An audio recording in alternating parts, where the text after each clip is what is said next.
Let's testify tonight. Oh God, you've done so much for me. I'm grateful and overwhelmed here at your feet. And I could stay here forever, Lord. But you call me to something more. And I hear you say that you have a plan to use every broken woman and man to display just how good you are.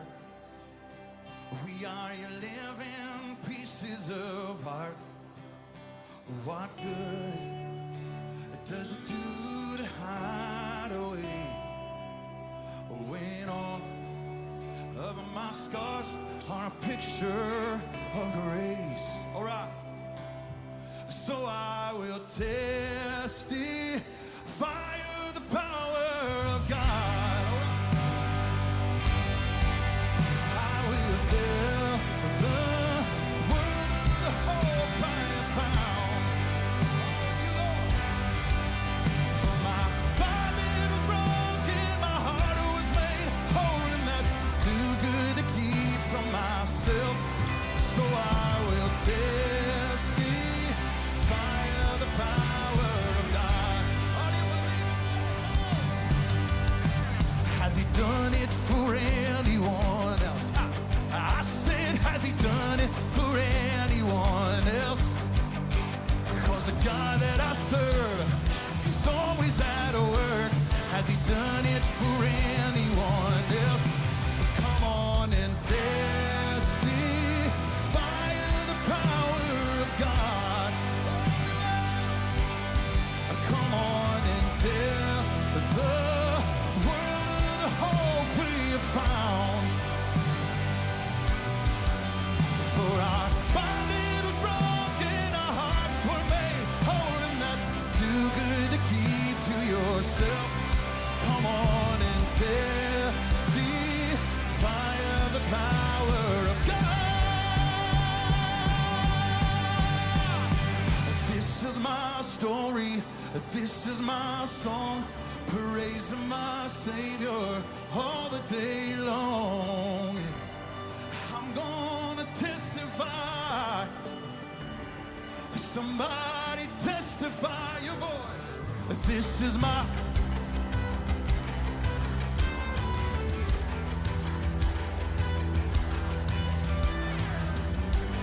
So I'm gonna testify. Somebody testify. Come on, take it up. Jesus, my champion, the victor of grace, the only one worthy of all of my praise. Yeah. So come on and testify. Oh, somebody lift him high. Come on, testify the power of God. I will tell the world of the hope I have found. Oh, for my body was broken, my heart was made whole, and that's too good to keep to myself. So I will testify of the power of God. Sing it. Oh, my body was broken, my heart was made whole, and that's too good to keep to myself. So I will testify of the power of God. Oh, let's do that right now, Murfreesboro.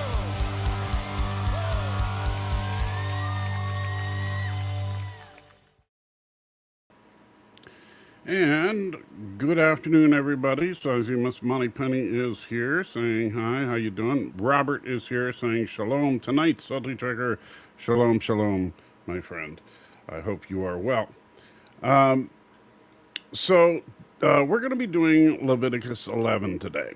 And so in Leviticus 10, the last one we did, we basically saw the death of two of Aaron's sons because they were stupid and went into the temple, or into basically the inner parts of the temple, approaching the Holy of Holies, with unauthorized fire, as it's described. Basically, they were approaching the altar of God while ceremonially unclean, which is something that is absolutely forbidden. So now we're going to get back into some laws because a lot of Leviticus is the Levitican law. Now, a couple of things about the Levitican law. I want to dispel a couple of myths. One is some Christians try to use an excuse for the Levitican law as far as why don't we follow the Levitican law today? Because we don't. Modern Christians do not follow the law of Leviticus. And the simple truth of that is that, well, let me start with, so some people try to say, well, you see, the Levitican law only applies to the Levites, hence why it's called the book of Leviticus. Which at least so far, I would say that is patently false because when you look at the book of Leviticus, it is clear that these are, like, for example, when we went through the offerings and everything, there are specific passages about the differences between how the Levites are to do, or the priests and the high priests are to do the offerings compared to everybody else, which means that everybody else is still to do offerings. They just have a slightly different set of rules for them than the priests and high priest. Another thing that people will commonly say, and this one has a little more validity, is that Leviticus is dealing with the law of the theocracy of Israel, the establishment of the governmental law and enforcement of Israel. This is actually true, and the idea is that, well, since we don't live in Israel, we would not be bound by Israel's laws. And in fact, the New Testament instructs us to follow the laws wherever we are, not necessarily the laws of Israel. And we are free to do so as long as there's no law that commands us to disobey God. And there's some truth to that, in that this is the establishment of the Israeli governmental law. This is more of work of legislation for Jews and for the Israelites, or Hebrews as they were called. However, there's a much more simple reason, and that you can be easily found in the New Testament, which is simply that we're not Jews, most of us. So a Christian who is not a Jew is not bound by Jewish law. And it is even like there's some discussion where Peter and others were discussing what laws, how to teach all these Gentiles the law. And Peter actually, comes up with an interesting solution. In fact, I wasn't planning on it, but I'm going to bring up that passage here. That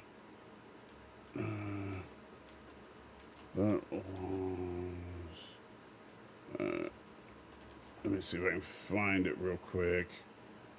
No, it's not what I'm looking for.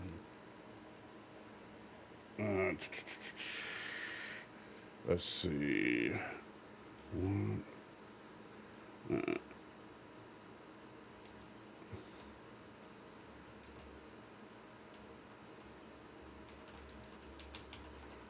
See if that's it. Sorry, I know I should have done this beforehand, but I didn't think about it. Let's, to pray. Yeah, I know. Let's see.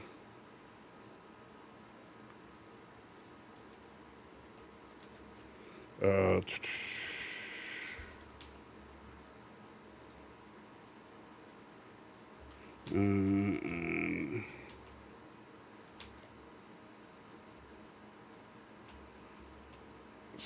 I know that's part of it, so let me see if I can find that. Okay. It's from Acts chapter 15. That's what I'm looking for. So bear with me a second, guys. I apologize, and then we'll check out some of your chat before we get into it. But I think that this is worth looking at real quick. So yeah, this is the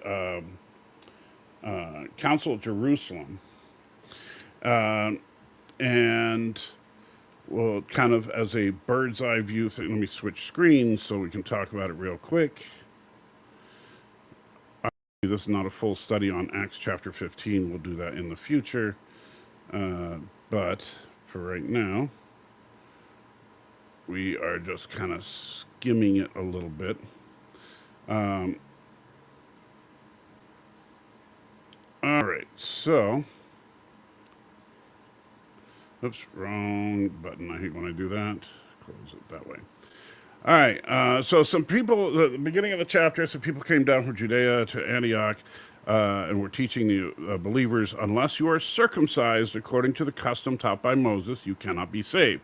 So people were actually, in the early days of the church, people were actually going around teaching people that if you're not circumcised, you are not saved, which is obviously nowhere is you find that in Scripture. And so there's a little bit of a kerfuffle about this. They talk about it, and let's see here. I think it's towards the end. No, that's not it. Some of the believers who belonged to the party of the Pharisees, you remember the Pharisees, said the Gentiles must be circumcised and required to keep the law of Moses. The apostles and the elders met to consider this question. After much discussion, Peter got up and addressed them. Brothers, you know that some time ago God made a choice among you that the Gentiles might hear from my lips the message of the gospel and believe. God, who knows the heart, showed that he accepted them by giving them the Holy Spirit just as he did to us. So what he's saying here is that here you have some uncircumcised heathens, basically, but they come to Christ and they receive the Holy Spirit just like anybody else. He did not discriminate between us and them, for he purified their hearts by faith. Now then, why do you try to test God by putting on the necks of the Gentiles a yoke that neither we nor our ancestors have been able to bear? No, we believe it is through the grace of our Lord Jesus Christ that we are saved, just as they are. The whole assembly became silent as they listened to Barnabas and Paul telling about the signs and wonders that God had done among the Gentiles. When they finished, James spoke up and said, Brothers, listen to me. Simon has described to us how God first intervened to choose a people for his name from the Gentiles. The words of the prophets are in agreement, for it is written, and he quotes some Old Testament scripture. All right. It's my judgment, therefore, that we should not make it difficult for the Gentiles who are turning to God. Instead, we should write them, telling them to abstain from food polluted by idols, from sexual immorality, from the meat of strangled animals, and from blood. For the law of Moses has been preached in every city from the earliest times, and was read in synagogues every Sabbath. So at this point, he's suggesting that these are the rules that Christians should follow. And let's see, is there anything else in here? But I believe that is that's where they ended up with that discussion. So aside from the laws having to deal with sexual immorality, which we will get into that section in the near future, and the very specific prohibition of eating the meat of strangled animals or eating the blood of animals and eating meat that is polluted by idols. Now, even then, Paul writes there are exceptions to this, so if somebody is starving and the only meat available is meat that's been sacrificed to an animal, well, then you eat that meat. Uh-oh. And now everything is frozen up. Just great. I don't know if you can hear me or not. Okay, there we go. It looks like, well, maybe. Oh, goodness. Let me. Oh, there we go. I don't know uh, if you guys could see. Well, that's weird. And the share screen disappeared too. Um, all right. So you could hear me? Okay, thank you. Yeah, that was a little confusing. My computer froze for a minute. And so I just want to make sure that you could hear everything. So basically, the ruling came down from basically the first council that it was, you were to abstain from food polluted by idols, from sexual immorality, from the meat of strangled animals, from blood, and then move on. We don't need to teach them all of the laws of Moses. So, so when we start looking at books like Leviticus, we can with wow, what is going on with the video today? It's frozen. Okay, okay, now it's unfrozen again. And but anyway, the basically we don't need to hit people over the head with all the minutia of the law, and but the law is still useful to see what to kind of glean what is ideal by God. But even then, we need to look at the laws and say, are these laws moral issues or are they issues in order to maintain, civil what's the term? About peace in the community. Uh, yes, Frank. Why are you doing that, huh? Why are you whining so much? That's it. Ah. All right. And wow, what is up with the picture freezing? Let's try this. I'm assuming you guys can still hear me. I am going to, because it won't end the stream, I'm going to quickly reboot and see if that fixes the problem. So I will be right back. I apologize, guys.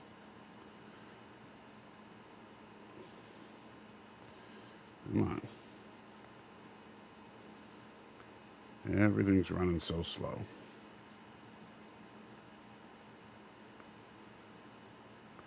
Come on.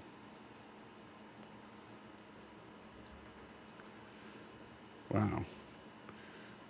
Sorry, the whole computer. I don't know if you guys can hear me, but the whole computer's frozen again. To wait, there we go. All right.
Okay, let's see if it works this time. Sorry about taking so long, guys. I truly am. All right. So hopefully not everybody left, and we can continue on. So anyway, so it's true that the Levitical laws don't necessarily all apply to Christians, but it's also true that we can learn a thing or two by studying them. And so it is something that is worth exploring, even though we may not think that they're all that relevant, because they're relevant, they just aren't binding, if that makes sense to anybody. Now, let me go back to, there we go, Leviticus 11, getting it all straightened out. I'll switch back to this screen as kind of a marker of the time. Man. And real quick before we get into the reading, oh, and of course I have to log into this again, stupid. Sometimes. All right. No, I don't want to change my password. All right. So real quick, so Trustin is in the house. I don't remember if I said that or not. Welcome, my friend. Miss Moneypenny's saying that she is on the way home from Pancho Villas. And then, yeah, I assume that's a restaurant as well. Captain Fandom Nerd in the house says hello. How you doing? Josiah's in the house. Says young Michael versus Austin Powers. Young me, I would probably beat him. Daniel says, last episode of Alien Earth soon. You watching? I am. We'll be probably talking about that on Friday. We'll also be talking about Marvel Zombies, of course, which I think drops tonight. Name a democracy leader that isn't American from history and name all the famous monarchs that you can. No. I almost donate you. Again, I'm not trolling you. Well, Josiah, love you, buddy. But don't tell me you almost donated to me. Instead, you might tell me what I could do to get you to donate. Trusting the stream is still live. Good. Daniel saying hi to Penny. Wasn't freezing for you. Yeah, everything was freezing on my side, but now it seems to be better. All right. So what editing software do I use for video? I edit with DaVinci Resolve. Which I highly recommend if you're trying to get into video editing. For one thing, you can get most of it for free, which is actually an insane deal. All right, so let's get into Leviticus chapter 11, because this one goes to 11. I should have called the live stream that. All right, so let me bring up my share screen again. There we go. And there we go. All right. So, this is dealing with clean and unclean food. So remember, this is somewhat relevant based on what we saw in the passage from the book of Acts. The Lord said to Moses and Aaron, say to the Israelites, of all the animals that live on land, these are the ones you may eat. You may eat any animal that has a divided hoof and choose the cud. There are some that can only chew the cud or only have a divided hoof, but you must not eat them. The camel, though it chews the cud, does not have a divided hoof. It is ceremonially unclean for you.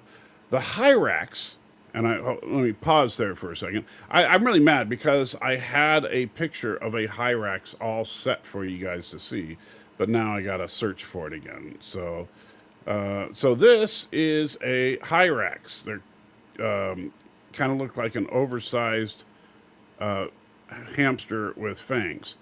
And they're adorable little creatures, but they, as it describes, and they're native to northern Africa, that the hyrax, though it chews the cud, does not have a divided hoof. It is unclean for you. The rabbit, though it chews the cud, does not have a divided hoof and is unclean for you. Now, let me pause for just a second on these two. The hyrax and the rabbit, neither one of them technically chew the cud. However, if you ever watch them in the wild, they do chew, and it looks very similar to animals that chew the cud, only much faster. And so I think that I know some people are going to say, "Oh, well, the Bible is stupid because it didn't get that right." I think it's more along the lines that God is simply trying to simplify things for people so that they don't get confused by animals that appear to chew the cud but don't. And the pig, though it has divided hoof, does not chew the cud. It is unclean for you. You must not eat their meat or touch their carcasses. They are unclean for you. And we talked about this before, but it does make a lot of sense that of all the normal, quote unquote, farm animals out there, that pork is the one thing that is truly forbidden. Not beef, not lamb, obviously, not goat, but pork is. And the reason for this is a couple of things. So if if you look at foodborne illnesses, the most common that you can get from beef, lamb, or goats is basically all the red meats is called E. coli. Now, E. coli is not a pleasant experience. I learned all about this when I was a restaurant manager, as far as we had to learn about foodborne illness and stuff. And the primary symptom of E. coli is incessant diarrhea. And so, like I said, not a pleasant experience. However, it's generally not deadly, right? So E. coli can definitely make you sick, but ain't going to kill you. Pork, however, undercooked pork carries a disease called trichinosis. Trichinosis will kill you, and so you definitely don't want it. And so you need to make sure that, so it makes a lot of sense that that's one reason, like today, they say, make sure you cook pork all the way through. You got to be thorough about that. Chicken and other poultry has something called salmonella, which again is not, it will make you sick, but it generally won't kill you. Trichinosis is really one of the most deadly foodborne illnesses, and it is very common in swine. So banning people from eating pork is just good hygiene. And keep in mind that when we get to the New Testament, Jesus basically rescinds that and says that all foods are okay to eat. However, and notice that even when we look at the passage from Acts, it didn't say like, oh, you can't eat certain animals, as much as it says, that you can't eat meat that is strangled, you can't eat the blood, and you can't eat meat sacrificed to idols. So that's stuff that it's not necessarily about the type of meat as much as the treatment of the meat, which is one reason that, it's very common, and it's true, actually, that the Jews tend to be very pro animal as far as, humane treatment of animals and stuff. Anyway, moving on. Of all the creatures living in the water of the seas and the streams, you may eat any that have fins and scales. So again, we have like this little this and that. But all creatures in the sea or streams that do not have fins and scales, whether among all the swimming things, among other living creatures in the water, you are to regard as unclean. This is why I'm sure, you probably know Jews don't eat shellfish, right? You can't eat lobster, you can't eat crab, you can't eat anything from the water that's not a fish. I know it sounds silly to us, but again, I think that I'm not sure I know there is some kind of practical reason for that, but I can't remember what it is. These are the birds you are to regard as unclean and not eat because they are unclean. So notice here, instead of, creating a this or that kind of thing like he does with the land animals and the fish, he's actually going to straight up list, here's what you can't have. But anything else is fair game as far as birds. The eagle, the vulture, the black vulture, the red kite, any kind of black kite, any kind of raven, the horned owl, the screech owl, the gull, any kind of hawk, the little owl, the cormorant, the great owl, the white owl, the desert owl, the osprey, the stork, any kind of heron, the hoopoe, and the bat. Now, here's another one I want to talk about real quick. There are a lot of people that try to say, oh, look how stupid the Bible is because it lumps the bat in as a bird. And obviously we all know, at least most people do, that a bat is not a bird, it's a flying mammal. However, that's the modern definition of a bat. Back then, the bat was just considered a very creepy looking bird.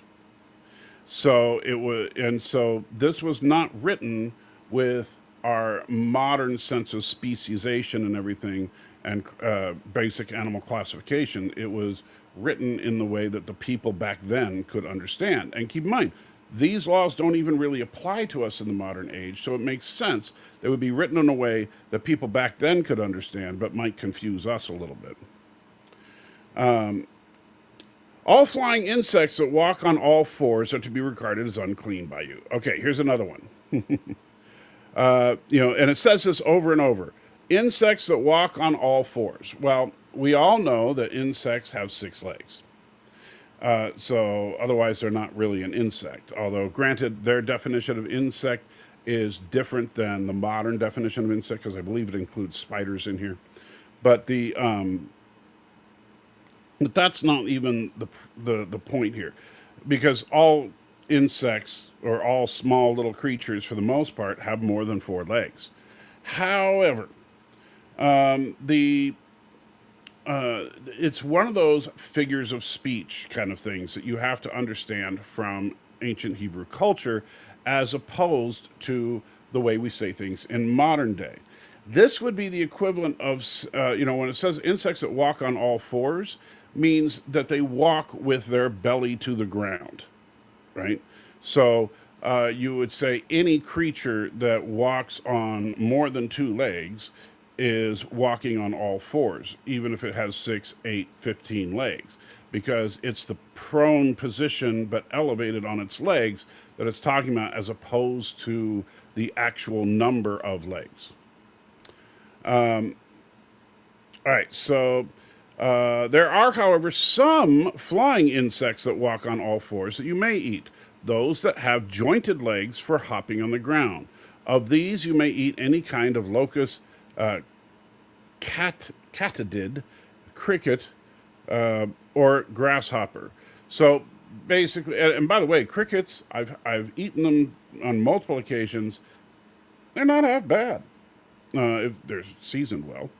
But all other flying insects of 4 legs you are to regard as unclean.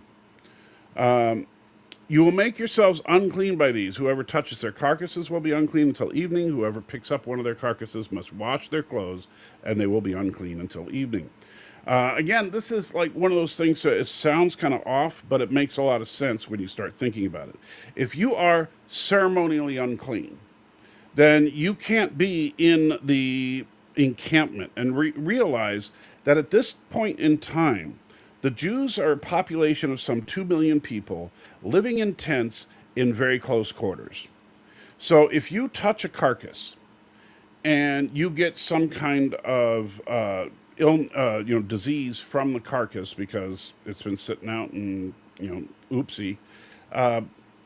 So you have to leave the camp, right? So you're not around other people, wash your clothes, and then you're unclean until evening, which basically means that you have to wait until sundown before you can come back into the camp.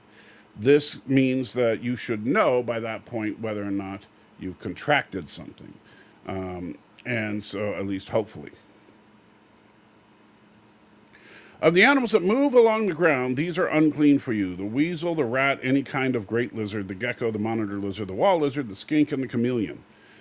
So these are creatures that, unlike, as opposed to walking on all fours where you're elevated and walking on your legs, these are creatures that are very low to the ground.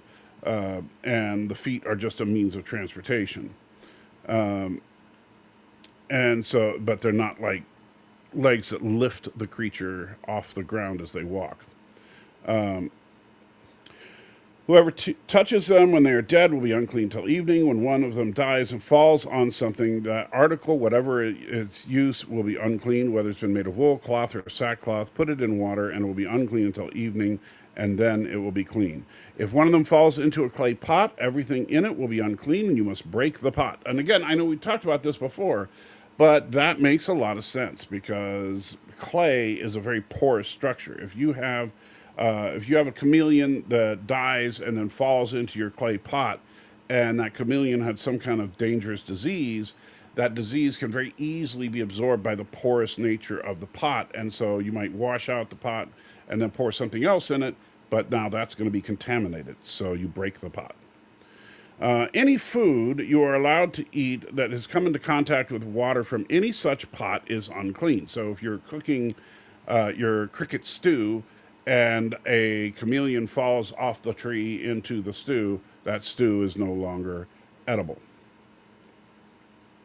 An oven or cooking the pot must be broke up. They are unclean, and you are to regard them as unclean. A spring, however, or a cistern for collecting water remains clean, but anyone who touches one of these carcasses is unclean. If a carcass falls on any seeds that are to be planted, they remain clean. So again, it's trying to show you, like, if you happen to get salmonella on some sunflower seeds when you're planting them, the sunflowers aren't going to grow up and have salmonella. And so this, again, is just simple practical stuff. Let's see. If any animal that you are allowed to eat dies, anyone who touches its carcass will be unclean till evening. Anyone who eats some of its carcass must wash their clothes; they will be unclean till evening. Anyone who picks up the carcass must wash their clothes, and they will be unclean till evening. So don't eat roadkill. Every creature that moves along the ground is to be regarded as unclean, not to be eaten. You're not to eat any creature that moves along the ground, whether it moves on its belly or walks on all fours or has many feet. It is unclean. Do not defile yourselves by any of these creatures. Do not make yourselves unclean by means of them, or be made unclean by them. I am the Lord your God. Consecrate yourselves and be holy, because I am holy. Do not make yourselves unclean by any creature that moves along the ground. I am the Lord who brought you up out of Egypt to be your God. Therefore be holy, because I am holy. These are the regulations concerning animals, birds, and every living thing that moves about the water, and every creature that moves along the ground. You must distinguish between the unclean and the clean, between living creatures that may be eaten and those that may not be eaten. So there you go. There's the primary food law in Leviticus, in case you were wondering. All right, so let's take a look at the chat. I see Mr. Bogey is here. I'm sure he'll have something interesting to say. He always does. All right. Josiah mentions that hyraxes are related to elephants. I did not know that. And Miss Moneypenny says hi to Daniel. Alex is saying hi to Josiah. Yeah, not to me. Thanks, Alex. Catching up was trying to mow the lawn of a fellow Orthodox Christian. Okay, question. Why does it matter that they're an Orthodox Christian? Why not just mow the lawn of your neighbors that, need to have their lawn mowed? Serious question, Alex. I'm not trying to be a jerk. I'm just wondering. I was never a fan of seafood despite living by the ocean. I don't like a lot of seafood. I like halibut and I like salmon and I like trout, but that's about it. I'm not really a big lobster or crab guy.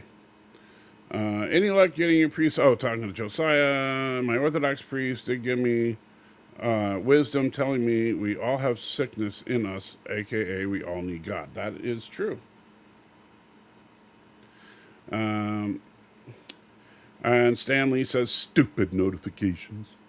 And let's see, that's going back and forth with him. Fried crickets, yes. I have had fried crickets, and if they're salted and seasoned right, they are quite tasty. Josiah says, eat the bugs. Okay. I am always at my service when Salty is online. Well, I'm sorry, Alex. I'm not trying to be difficult for you, other than when we argue. Let's see, some back and forth with them. Okay. My notices haven't been working, and he didn't do a stream last night, did he? No, I did not. I had a prior engagement with the wife. I'm trying to figure out what to do about that because that frequently comes up at the same time that I would do the stream on Monday. Let's see. Was refreshing my feed occasionally, but didn't see anything. Yeah, if I start, I'll start as close to 7 as I can. Stanley says Andor is worth watching. Agree to disagree on that. It's ironic that Salty defends those that de-algorithm him walk. It's ironic that Salty defends those that de-algorithm him walk that extra mile.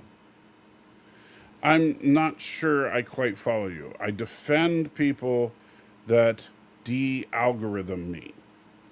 I'm not sure what people specifically you're talking about that de-algorithm me. But I would prefer that everybody be civil. Unfortunately, that doesn't happen all that often. Mr. Plinkett said Andor is too good for Star Wars. Even my wife enjoyed it to an extent. Well, again, disagree. I'll say this. Andor is well made. It's well written. It's well acted. Everything about it is on a technical level very good. It's just not Star Wars. Now, are these religious rules or just general health? Well, these are technically they're rules that God is handing down about being ceremonially unclean, but they align with basically keeping a healthy community. And so it's more or less God regulating food for the safety of the population, which is part of the reason that Jesus kind of rescinded that in the year 30 odd ish. And that's because Israel was no longer a encampment of 2 million people with close huddled together tents. Instead, now Israel was an established nation. I mean, general health rules were given religious authority. That's a good way to put it. I'll agree with you on that. They always sound like just basic safety, food safety rules. They are, but that's the thing. These are the laws for Israel's governmental system. So it does include regulations and laws that might seem like, well, duh, but that's the problem is we're thinking about it from a modern standpoint. Things like foodborne illness weren't really understood back then the way they are now. So putting, and I'm sure that, because remember the Hebrews, when they were in Egypt, no doubt partook in a lot of things and were exposed to a lot of things that God ain't too fond of. And they probably, at least some of them knew just how tasty bacon really is. And so God wanted to make it clear, no, you ain't having no bacon. Josiah, because he's never on topic, says Batman's Batarang versus Captain Boomerang's Boomerang. That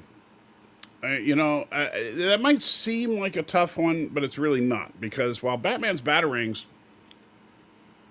are actually fairly effective for certain tasks, unlike actual boomerangs, they're not designed to seriously injure or kill people. They're more or less meant, kind of like the shuriken from ninjas, they're meant to be an annoyance, to distract your enemy more than anything else. And he also uses his batarang to throw a rope up and climb and stuff, depending on the version of Batman you're talking about. Where Captain Boomerang is using actual boomerangs. And if you've never seen a well-trained Australian wielding a boomerang, that's not something you want to mess with. For example, there's a Russian superstition that it's bad luck to sweep one's feet. But really it's because cleaning while someone is sitting down to eat breakfast is unsanitary. I guess it would depend on what you're cleaning, but, okay. Do they get into the rules for the slaughter? I'm not sure if they do more than we already did in Exodus, where, in Exodus, it makes it very clear that you're not to strangle the animal, except for apparently in the case of birds, and you're to drain all the blood out of the animal prior to cooking. That's very, very important as far as kosher law. But I'm not sure if there's more of that coming up in Leviticus.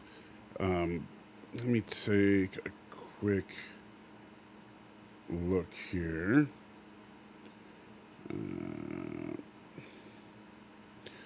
So we're in 11, purification after childbirth, defiling skin diseases, discharges, that's a phone one, Day of Atonement, eating blood. So it looks like we're going to get into details on eating blood.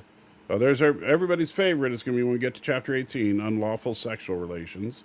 And then various laws, punishment, rules for priests, unacceptable sacrifices. So I'm not sure it's going to get into the detail, but keep in mind some of this stuff is also detailed in other books of the Torah, like Deuteronomy and Numbers. Malcolm from Malcolm in the Middle would kick Bundy's butt because Malcolm knows how to fight and is smart. He has an IQ of 165. Sure he does.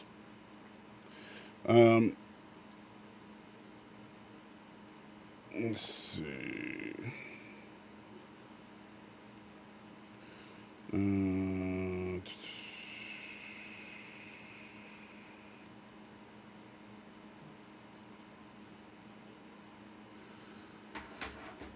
That was Mr. Danny, the Dork Knight. We were talking about doing a stream tonight, but he may not be able to make it, so I'm going to tell him, dude,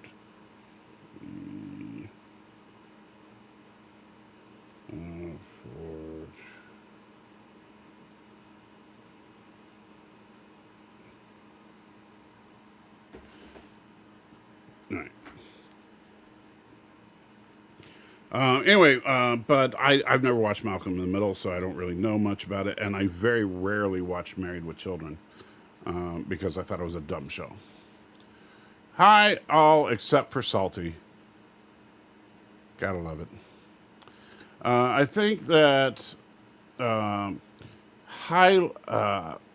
Highlight and kosher both are mostly about how the animal is killed. Well, it's a combination of how the animal is killed and prepped. So, like for kosher, I don't know anything about however you say that first word. But as far as kosher is concerned, the animal must be killed humanely. It needs to have, I believe its throat needs to be slit as the manner of killing it. And all the blood must be drained from the animal, and the meat must be washed properly before any, by people who are ceremonially clean, before the meat can be sold. All right, so she's a long day with the grandkids and hooked on missions and a Bible study on Psalms 91. Sounds like a full day. Almost everyone in my town is a Christian of some kind. I don't have a personal relationship with most, obviously. The Orthodox guy let me stay at his home whenever I want. Oh, that's nice of him. Don't get me wrong.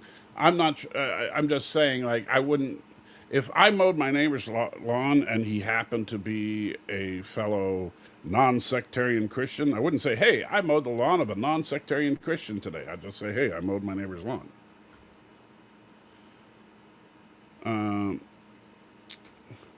Star Trek, who's your favorite non-main bridge Starfleet officer? Wow, that's a tough one.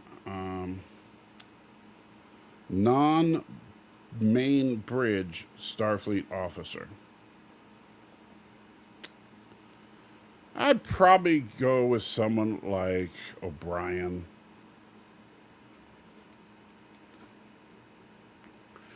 Oh, and Old Testament, but I noticed that Shatner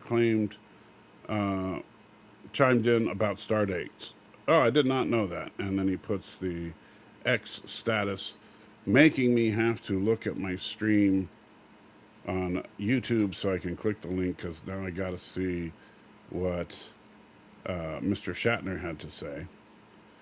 Let's see, your channel and Leviticus and shut me up. All right, and where is it? There it is. All right, William Shatner said, yes, they're made up numbers that the writers created, increased every episode. Okay. I should put a link to my Stardate video as a reply. So let's see. It's hard to get people to see my post on X. Well, yeah, that's because, you're not William Shatner. And there you just quoted it, so I didn't even have to go look it up. Alex talking to Penny, then talking to Stan. Okay. I know Salty tried a few times. Star dates are not fixable. I think they're somewhat fixable until you get into some of the modern Trek. Star dates from TOS through the movies to TNG all make perfect sense.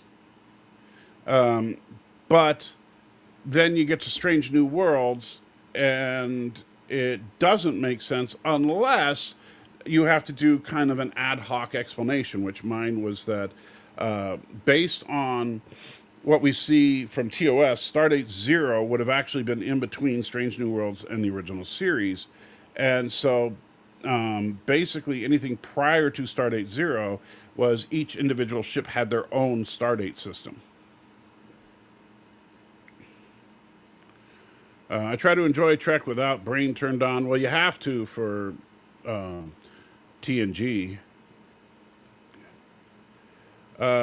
Did you watch any of the Charlie Kirk memorial? His widow forgave his husband's murderer publicly. Not live. I've seen a couple of clips, and out of respect for Mrs. Kirk, I will not comment. And if you think about it, that should tell you all you need to know. I don't know who Devin Stack from Blackpiled is. I was referring to you defending the YouTube management that targets you. Do I defend YouTube management? I mean, I've defended. I think what you're talking about is the fact that I've cited the law when it comes to free speech. That's not a defense of YouTube management. I have a lot of beef with YouTube management. I'm really hoping that the Supreme Court rules against Google whenever they hand down their ruling about algorithms. But as far as YouTube management specifically, yeah, I don't really have much nice to say about them. Stay away from black pilled so I don't get sad. I'm not sure what that is. Robert says, such an increase in violence nowadays was some more officers shot, though scripture does say there will be an increase in violence in the end times. It does, but also people get paranoid about, does that mean that Jesus is coming back next Tuesday? To which I answer, it shouldn't make any difference in your life. If Jesus comes back tomorrow or Jesus comes back in 10,000 years. Also, when people talk about the end times, they also, I think from a biblical perspective, the end times started approximately 2,000 years ago, after Jesus ascended. Then from that day until this have been the end times. When the end times actually wrap up in conclusion and we see the events depicted in the book of Revelation, or, depending on how to interpret Revelation properly, if we see those events,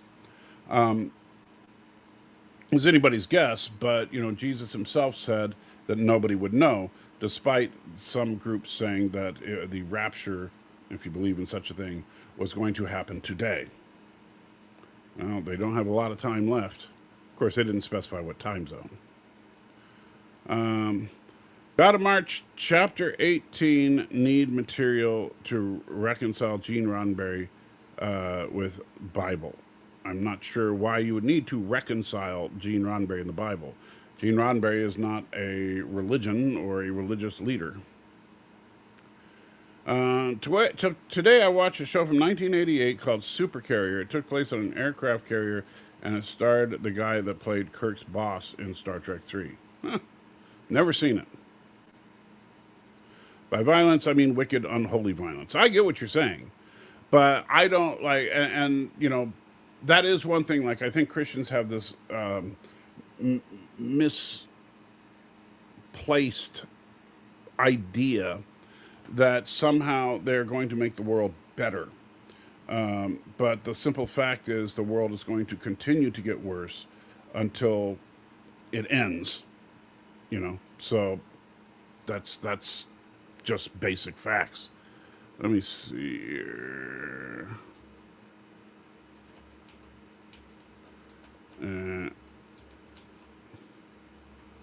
I wonder if I can find it.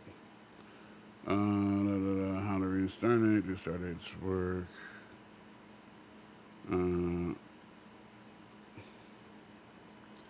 Yeah, I love the fact that, you know, YouTube doesn't show my stuff. It shows other people's stuff.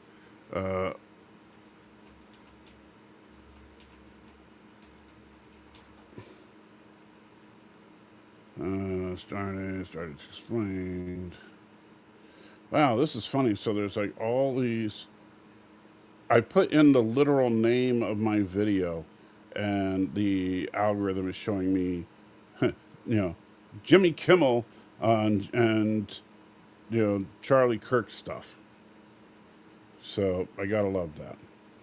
I'm trying to remember if it's on the other channel. That's what I'm gonna see here. Man,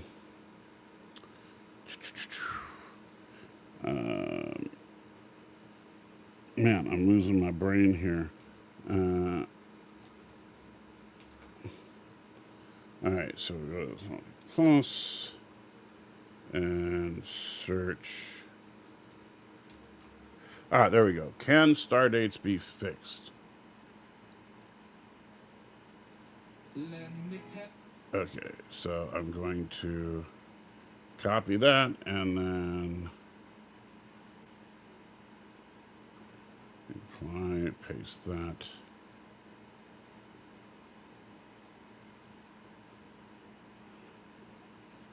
All right. All right, back to the. Why did I go there? Back to the chat. Trustin says, a little off topic. I wonder how they did translate the animals to our modern names for those animals.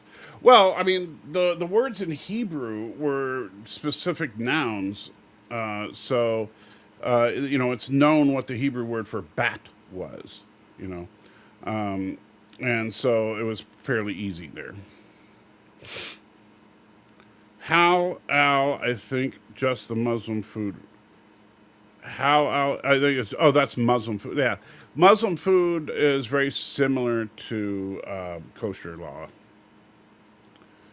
Ever heard of Russian cartoon show? Okay, I don't know anything about Russian stuff. And Alex says, Islam is fascinating. Old Testament Christianity take to absurdity. I think Islam is interesting, but I would not say it's anything like Old Testament Christianity, really. Because, well, there shouldn't be such a thing as Old Testament Christianity. Stanley says, McCoy, oh, for a favorite officer. That's a good one. Should have thought of that one.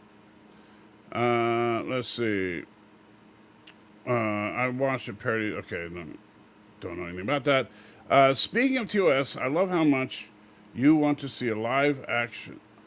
How much would you want to see a live action about Gene Roddenberry and the gang making Star Trek? I wouldn't want to see that at all. I think that, for one thing, it would be a complete lie, because they're not going to actually show what kind of a person Gene Roddenberry really was. So, you know, I don't think you're going to see Majel Barrett or a Majel Barrett lookalike at risque holiday parties, which is fine by me because I didn't think she was attractive anyway.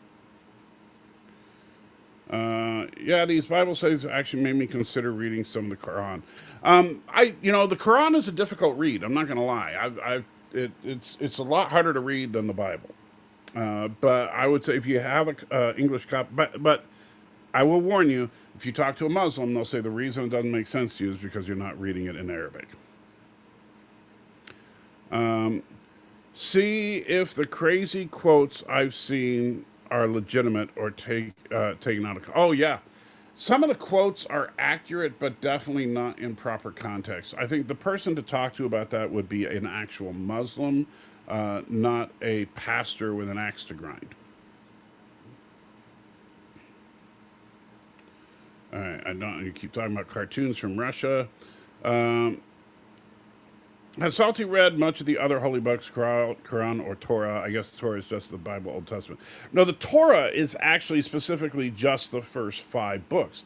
When we finish Leviticus, we will have covered the majority of the Torah on this channel. And the thing is, there's the Torah, and then what is commonly referred to as the Hebrew Bible, which is what we call the Old Testament, because to a Jew, it's just the Bible, right?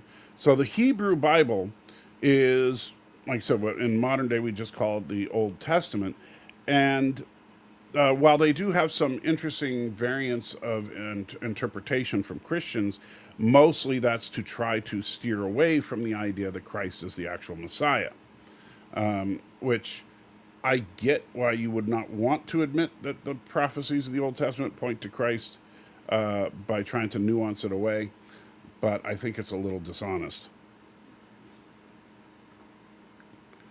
I have not read the I can never pronounce that word, but if I'm understanding you correctly, I believe that's holy book from Hinduism. I have talked to, and because you know what I try to do, honestly, and I have done quite a bit throughout my life, is to talk to people. And so before the internet, you actually would just talk to people. And I've known people who are Muslims. A good friend of mine, Shariar, helped educate me on what Islam was all about quite a bit. But I also understand some of the big problems with Islam. I've talked to Hindus and about their faith system, and to me, I mean, being a polytheistic belief system, I tend to reject polytheism out of hand, but that's a whole other thing. Plus, Hinduism, I mean, man, it's out there, man. But Hinduism is there's not like, oh, there's more than one god. There's like thousands of gods. I don't remember exactly how many, but it's a lot. All right. We don't be born beautiful. No idea what you're talking about. Read the Quran and report back. Yeah. Are we in the end times? We have been in the end times since 2,000 years ago. If you met Jesus tomorrow, how would you know? That's an interesting question. How would you know? Honestly, you should be spending a whole lot of time studying the Word of God. And I'm not saying that to be coy. It's absolutely true. Let's see. Of course you have therapy.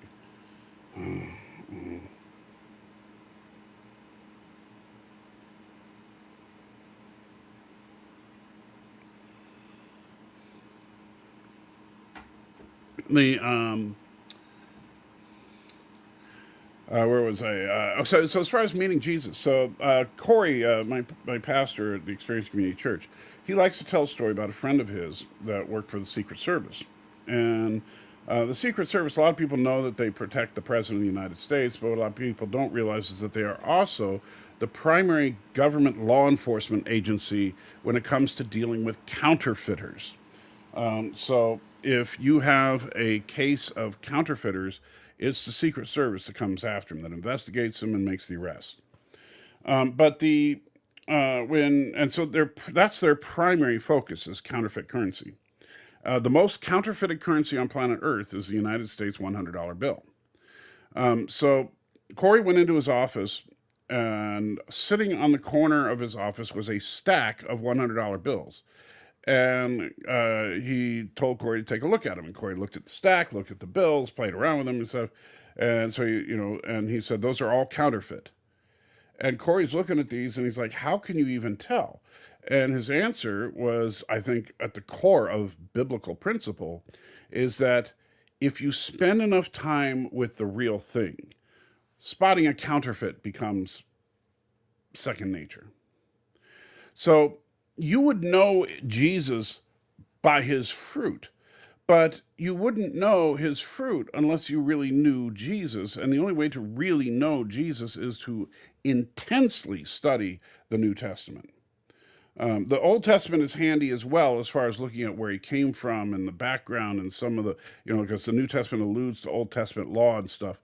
But you really need, if you really want to know Jesus, you need to spend a lot of time reading about what he said.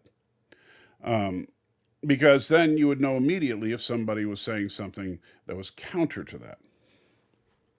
However, I would say that the majority of churches, if the real, actual Jesus was walking around today, he walked into most churches, he would probably be kicked out as a blasphemer.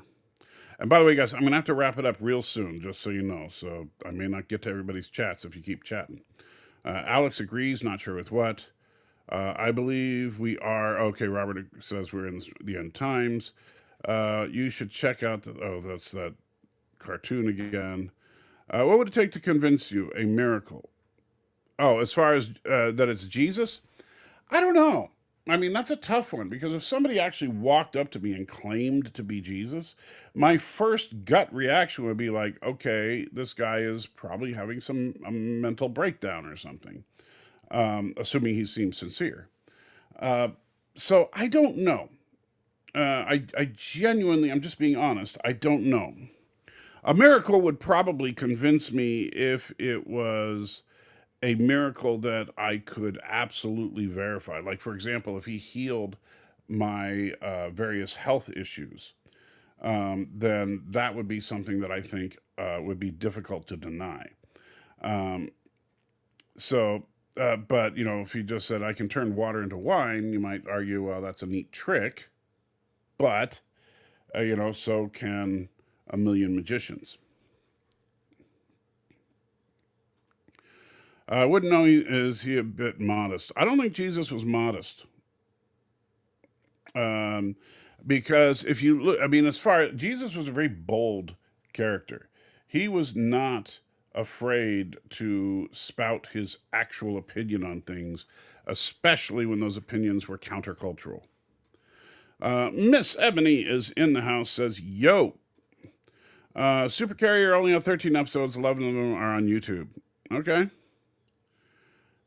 Jesus will be murdered by a leftist or a Protestant way before he talks to us, so it's unrealistic. Wow, Alex, just throw us all under the bus. I think he would be definitely murdered by an Orthodox as well, or a Catholic. So in fact, they would probably not. I don't know if he'd be murdered or not, but whatever. I understand you think that everybody is just out there on a rampage right now, but the truth is, I think he would be rejected by most Christians on the planet. Because the problem is that every church, including the Orthodox Church, the Catholic Church, and most Protestant churches, they teach things that are not in the Bible. And people would be like, okay, but you have to be baptized to be saved. Oh, there are churches that think, oh, you have to practice all the Jewish rituals to be saved. There are churches that think that you can pray to a statue of Mary and somehow that grants you magic powers and stuff. And there are churches that believe that the opinions of men that came long after Christ died are just as valid as Christ himself. So there's a lot of stuff that churches teach that is straight up untrue. What if the Byzantine Empire was still around? Well, that would be an interesting scenario, but I have no idea. Ebony says to Stan, if you want to meet Jesus tomorrow, you know because he'd be in the sky. Yeah, your Expos channel is hard to find just using search. Well, yeah, it is Google's algorithm that basically, you know, it says, well, I talk about religion. I talk bluntly about some topics in religion that people try to avoid, and so the algorithm doesn't appreciate that very much, which kind of sucks. Second coming, yeah. If you look at the descriptions of the second coming that are given are more or less that, yeah, you're going to know. Everybody's going to know. Let's see. It kind of is. They gave the Byzantine torch to Russia, and no one in the West cares. Well, yeah, you're probably right. Robert says, I also don't know and didn't know until I watched a video Mark Dice uploaded today that one time Charlie Kirk believed in gay adoption. I don't know about that, and honestly, I'm not going to speak ill of the dead. So I've already spouted my opinions on Charlie Kirk, and I leave it at that. I think that the people that are laughing about his death are disgusting, and I think the people that are trying to exalt him into some kind of iconic American hero are also disgusting. But yeah, that would make it easy. Yeah, it's true. Yeah, he's not going to come back humbly next time. Yeah, and that's the thing. I mean, if you're to look at most of the scriptures dealing with the second coming, it doesn't seem like Jesus is coming back all meek and mild.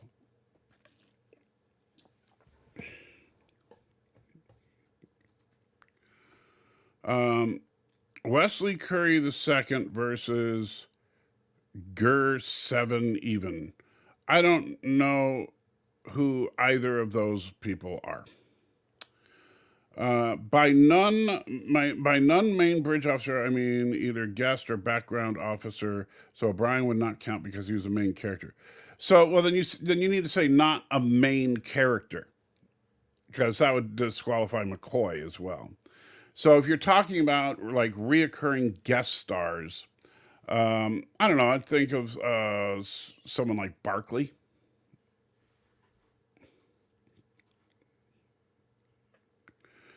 Things get crazy when reincarnation gets involved. In Hinduism, yeah, reincarnation is definitely an interesting concept. But here's the funny thing, and I haven't gotten a straight answer from a Hindu about this. I would like to know.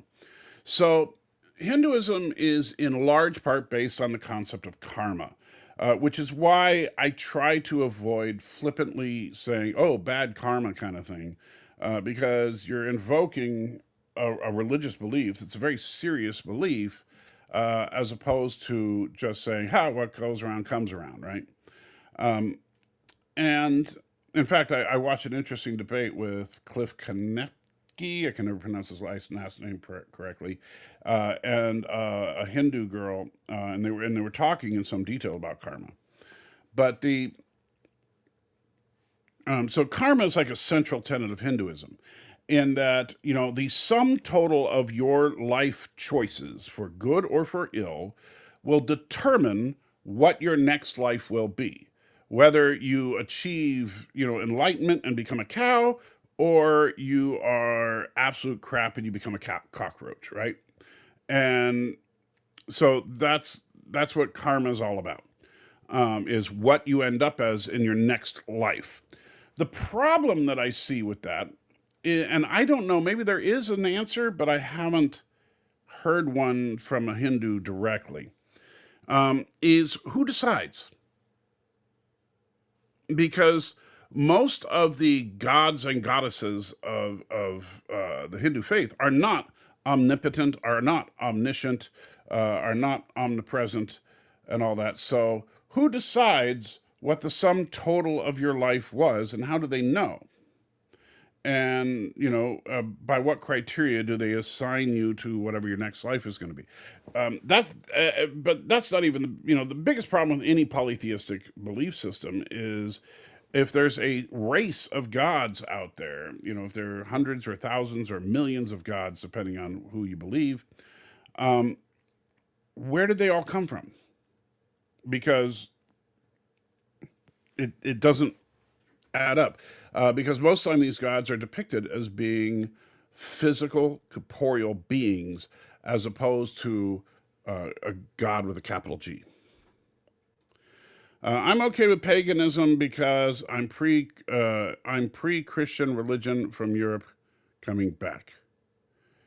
Well, I'm not okay with it because I think lies are lies and truth is truth. Greek philosophy has some parallels with Hinduism. Well, you're going to find the funny thing is people talk about stuff like that like it's some kind of deep meaning. Like, oh, did you know that Confucius said that you should treat others the way you want to be treated? So that means Jesus just stole it from that. But of course, it was also in the Old Testament, but whatever. And you're going to always be able to find in any kind of, if you have a serious philosophical system, any religion out there that's not just a joke, like the flying spaghetti monster or something, you're going to find parallels with other religions. That's just going to happen. And as part of that, and I think is like if you look at one thing that when the Bible deals with non-believers' morality, I think pretty effectively, and a lot of people don't kind of skip over this, is the idea that the law of God is written on the human heart. So that's one of the reasons you feel guilty when you do something wrong. That's one of the reasons that you feel good when you do something heroic. Is that that law is already in your heart. It's your conscience that basically reminds you that's a violation of the law.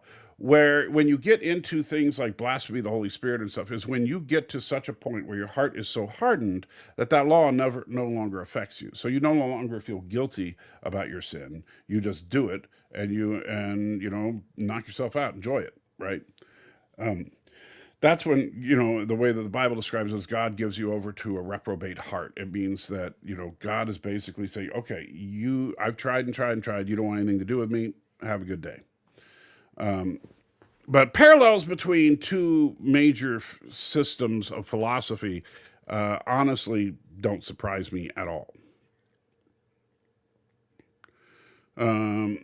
Obviously, most of us have European and not Middle Eastern heritage. Paganism is what let the West flourish. See the Roman Empire. The Roman Empire collapsed, The really, as the West really grew and became the great dominant power of the world, was post-Roman Empire. I mean, Genghis Khan had a significantly larger empire than Rome ever did. Inquiring minds want to know what happened to Pike after his return to Talos. Did they fix him medically since they were so advanced? That's a good question because, they fixed up Nina to a certain extent. I mean, she still looked kind of busted, but at least, like she said, everything worked. So, good question. Did they just let him be in the chair but have the illusion of being fully able-bodied, or did they actually do surgical procedures on him to fix him? I don't know. And Alex demands more Talos 4 episodes. I would not mind seeing if they actually continue from Strange New Worlds into a rebooted Star Trek. I wouldn't mind seeing a reboot version of the Menagerie, and then a follow-up episode as to Pike's life with the Telosians after the Menagerie. That would be actually interesting. The algorithm and AI, I think, very likely to have a role to play with the Antichrist. I don't know if I believe that, but I will say I think that algorithms, which are AI essentially, because AI is just a collection of sophisticated algorithms to simulate intelligence. But I do think that algorithms and AI are contributing to the collapse of society. Stanley likes Luxwana, sick man. And Alex saying, I am Charlie. Whatever, dude. Please don't. I'm not interested in that discussion. We need to make September. No. Before I got saved, I could never get on board with reincarnation because it doesn't take into account aliens. That's an interesting thought. But, I mean, the Bible technically doesn't directly talk about aliens either. There are some verses that people interpret to mean aliens, but to bring, you know what? You're the one that hopped down. Sorry. You're just going to have to whine. And if you're in the living room right now, will you let T'Pring out? Because she's going to drive me crazy. Thank you. My problem with Charlie Kirk's funeral is that Charlie Kirk's wife forgave Charlie's killer. Look, again, I'm not going to speak ill of Charlie's wife. I have some opinions about that maybe when time has passed I'll talk about. However, to complain that she forgave him, I mean, I take it you're not Christian, Josiah, since you were talking about how you're okay with pagans and stuff. But that's one of the core differences between Christianity and most other belief systems. Forgiveness is absolutely at the core of it. What she did was the only thing, well, again, I'm not going to speak about her, but it's the only thing that a Christian should do. And it's kind of funny because Alex says, don't worry, God will punish him. But yeah, that's 100% true. That's why the scriptures say repeatedly, the vengeance is mine, saith the Lord. It means that, yes, you forgive them. You let it go. You move past it. However, God will deal with all evil in the end. Let's see. Riley was a non-bridge officer. Wonder why he was written off the show. Well, Riley was in 2 episodes. And so, I mean, he was not, it's not like he was written off the show. He was just written into 2 episodes. Let's see.